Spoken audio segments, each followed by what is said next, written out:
Introduction. No shame in my game.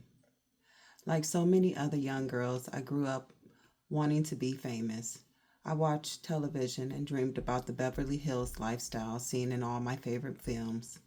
I wanted to live below that Hollywood sign and drive down Sunset Boulevard over Mulholland Drive in a Mercedes Benz while wearing a designer scarf and huge black sunglasses. I wanted to be known by the rich and famous and be seen lunching with the in crowd. I wanted to live where they lived and do what they do. I wanted to belong. I reached most of my goals, but I didn't do it in the conventional way. I did it using the oldest trick in the book, sex. And I am not always proud of what I did. And there are things I would do over if I could. But I made the best out of what I started with an abusive mother and an absent father. I didn't write this book to excuse my past. I sat down to write this book because I think my story can serve as a warning to anyone aspiring to the kind of life I have led. And there are plenty of young people trying to do just that. Where young girls once aspired to be models and ballerinas, they now aspire to be hip hop video girls, the next hot girl in the hottest artist video. Having lived that life, I can say it's not everything it's cracked up to be. My hips have swayed and popped on MTV while I danced on tabletops and poolside in some of your favorite videos. I've had sex with I've had sex with some of the most delicious and insatiable men in the world, heads of music labels, NBA stars, and Hollywood's A-list. To say nothing of the empires of hip hop, but there's an underside. If sex and drugs went hand in hand with rock and roll, they are just as rampant in hip hop. I wouldn't call this book a tell all since there are many details I have kept to myself for the sake of not embarrassing some of the people still associated with me. Details such as which one of my music industry suitors I caught in bed with his male lover, and which one of my NBA exes often kept track of me by using the OnStar device placed in the Mercedes Benz he brought me, many times sending his associates to retrieve me from vacations and nights on the town. Yet in the middle of this wild ride that I called my life, I was met with many challenges which could have ruined me if it had not been for the power of change. I am writing my story because I have seen many 14-year-old girls dressed up like their favorite pop icons and young women dying to be thin and saving up for their new pair of breast implants that they are sure will make them stars. Young women who look up to me and young women like me and ask to be plugged into the same circles I desperately tried to escape. I have so much firsthand information to offer and need these young women to know that there are other directions to take. There are always better choices than most of the ones being offered to the women today, better choices than the ones I have made. The top reason for a woman finds herself in a rap video, sprawled undressed over a luxury car while a rapper is saying lewd things about her is a lack of self-esteem. I know it sounds cliche, but no one who values, loves, and knows herself would allow herself to be placed in such a degrading position. Finding myself and learning to value who I am was one of the biggest hurdles I had to overcome. Before my video girl career, I was known in some circles as a stripper. Others knew me as Superhead, the insatiable lover of many Hollywood stars, sports figures, and some of music's most influential performers and executives. None of that is who I am, nor does it tell the whole story. Along my journey, there are things that I have seen and overheard which could tarnish and even demolish the reputations of some of these artists. I recognized that I have a power which had nothing to do with my body or my looks or my sexuality. I had information usually confined to the members of the good old boys club of the industry. I had been allowed behind those doors as a modern day Mata Harry. The days of MC Light, Yo-Yo, Sister Soldier, Salt and Pepper had faded away. Our queen, Latifah, had broken many new grounds in another sector, but has left her place on the throne of hip hop empty. Just a moment. Waiting to be filled. We lived in a world where I'm going to get back together.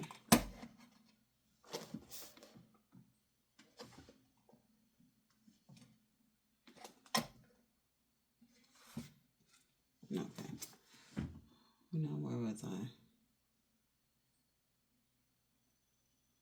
We live in a world where the only goals at the end of the day are profit and top 10 spots on the Billboard charts.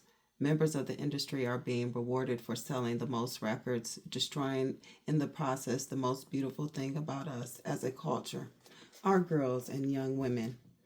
It was so easy to be drawn and dominated by it all. Music videos occupied only a short year and a half of my life, but the picture and the purpose are much larger than that. Magazines, music videos, films, television consistently filled the heads of young girls with visions of perfect bodies, sex, and money. Parents are often either absent or uneducated or both, rendering them largely unaware of what's going on right in their own living rooms. The little girls whose head was filled with those deceptive visions of wealth and fame is me, all grown up and ready to tell what I know. Chapter 1, Death and Life. October 2001. I was lying on the cold, hard floor in the bathroom of the famous Chinese bistro, Mr. Chow in Beverly Hills. It is one of the most upscale and renowned restaurants in the world, yet I was at the lowest point of my life. With my head next to the toilet, I was alone, in debt, with no friends and no hope. I had been It had been a long, hard trip that led to this fall. It was a wild roller coaster ride, which included some of the hottest names in the hip hop in Hollywood. For 2 years, I rode it out. I was in the middle of it all, dining with P. Diddy, partying with Van Diesel, going one-on-one with Shaquille O'Neal. I had money, 3 cars, a condo in a prestigious neighborhood, a nanny for my son. I had starred in some of the hottest music videos with Jay-Z, LL Cool J, Ja Rule, Ludacris. I had even co-starred in the blockbuster film A Man Apart opposite Van Diesel. But here I lay on the cold bathroom floor, hugging the toilet's frigid porcelain, completely helpless. I was broke, homeless, and probably dying. The last thing I remember was my body shaking violently as I stood on the toilet with my head in my hands and my friend Eva hovering over me asking if I was okay. But now I was on the floor and she was gone. Can I move? Was the only thought swirling through my head. I tried to say something to make sure I was alive and I couldn't. I tried to move my leg and it worked. I stood up gingerly and made my way over to the sink. I looked around the small one-stall bathroom. It was dimly lit and tiny, yet elegant. I held onto the sink, looking at myself in the mirror. My pupils were fully dilated, and I could feel my knees wobbling beneath me. I splashed cold water on my face, hoping to snap out of the trouble I was obviously in. I looked at my jewelry and my clothes. I still wore the diamond heart pendant and canary yellow diamond earrings that my ex-husband had given me years before. My ring and bracelet were gifts purchased at Tiffany's. My long nails were perfectly French manicured, and my hair was long and black. My skin had been tanned by the Miami sun, and my eyes were gray thanks to my colored contacts. My face was made up to perfection, compliments of MAC and Chanel. My jeans were a $200 pair by fashion icon Marc Jacobs, and the rest of the ensemble followed suit. Everything was designer made, from my jewelry to my makeup to the clothes I wore, even the drugs I consumed. The next thing I knew, I was on the floor again.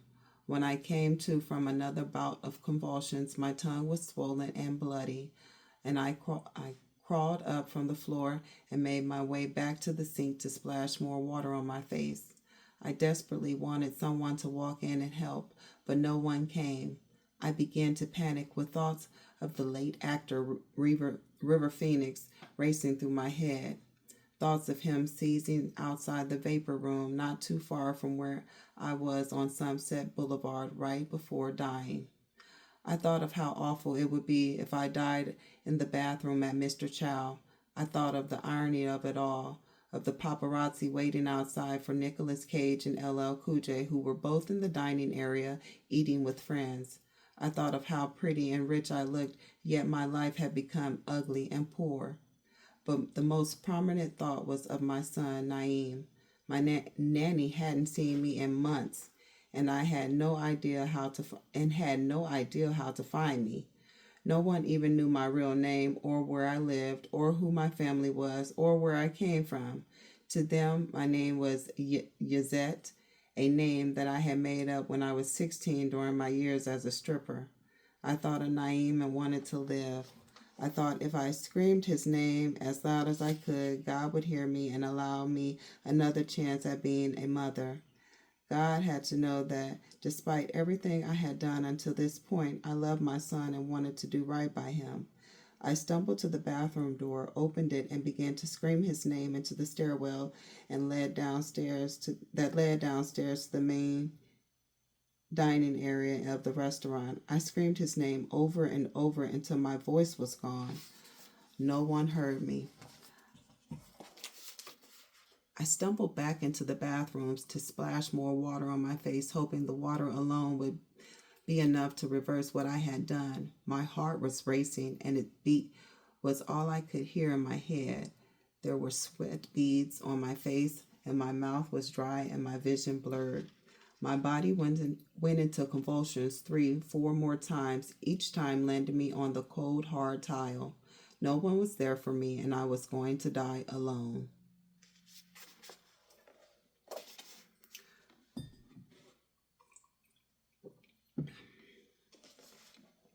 One year earlier, no one could have told me my life would have turned out that way. I was invited to a function one Friday night in October 2000 at the Sky Bar, located on Sunset Strip. I reluctantly met an acquaintance there and quickly began to mingle. In order to make the best out of what promised to be a boring evening, the crowd was very stuffy, and I found myself yawning in between conversations with a concert pianist and a score composer. After about an hour of walking around, sampling the vast array of mediocre hors d'oeuvres and oversized apple martinis, I was ready to go. As I searched for the acquaintance who had brought me to the event, he came up behind me, grabbed my arm, and pulled me towards the pool. "I want you to meet someone," he said. "Gary, this is Yazette. Yazette, this is Gary." As I said before, Yazette was a name and a persona I made up when I was 16, after I ran away from my father and wanted a new identity and hopefully a new life. I landed in Los Angeles. Gary was handsome, dressed in all black and medium build and height. He was soft-spoken and reserved. As we began to talk, we realized that we shared the same sentiments about the function we were attending. We laughed at each other's silly anecdotes and soon found ourselves exchanging phone numbers. After the function, we were headed over to a local club called Nora's Cafe. There we continued to sip martinis, and at one point, I am sure I climbed on top of the table and started dancing. It was a night to remember, but by the following morning, I had forgotten most of it. The next afternoon, when I finally recovered from the night before, I checked my messages to find one from Gary. Initially, I couldn't remember who Gary was among the sea of people I had met at the Sky Bar and at Nora's Cafe. After a brief moment of recollection, I began to connect the voice with the face. I failed, however, to return the call. That Sunday, while I was driving around in West Los Angeles, my cell phone rang. The number was unfamiliar to me, so I answered with caution. "Hi, Yazette. This is Gary from the other night," the voice said. I rolled my eyes in silent response. I was used to men hitting on me and thought Gary was just another example, but I was wrong. What Gary said next would only surprise me. It would change my life. He began to explain to me that he was a film director and he was in the beginning stages of production on his new film. He wanted to pick me up. He wanted me to pick up a copy of the script and read it for him. He said there was a part he thought would be perfect for me. I was unsure what to think and actually doubted that he was a director of any substance. After you've lived in Los Angeles for a while, you begin to take what people say they do with a grain of salt, particularly in Hollywood. Still, that Monday, I went to the address he gave me on Beverly Boulevard. I arrived at the production office and picked up the script. Once in my car, I began to read it and was baffled because the character I was reading for, Candace Hicks, appeared nowhere in the script. The very next day, I was called to read on camera for Gary and the producers. I read lines for another character while trying to conceal my nervous stomach and dry mouth. Just with many other things, I performed without thought. I read the lines through a few times, and that was it. I was done. Gary walked me out to the hallway and thanked me for coming by. I was still unsure of what I had just done, what it was really for, and who I was dealing with, but I began to get a clue once he mentioned that I was up for the role of the wife of Lorenz Tate's character. Lorenz Tate was a name I knew from his previous movies, so the project became a bit more legitimate and real. Had I known how big this opportunity really was, I might not have gotten through the audition. On the Thursday after we met, I received a call from Gary's production office telling me I had been cast as Candace Hicks, the wife of Demetrius Hicks, played by Lorenz Tate. They said the part would have to be written for me. I was thrilled. Although I had acted all throughout my school years and being in films was something I always dreamed of, it was never something that I felt was an achievable goal. But here it was. After I digested everything Gary's crew told me, it finally hit me. Gary was famed director F. Gary Gray, who had done Set It Off Friday, The Negotiator, and would go on to direct The Italian Job and Be Cool. I was going to be a part of the big budget New Line cinema production. Sorry, y'all. My throat is dry. Let me sip.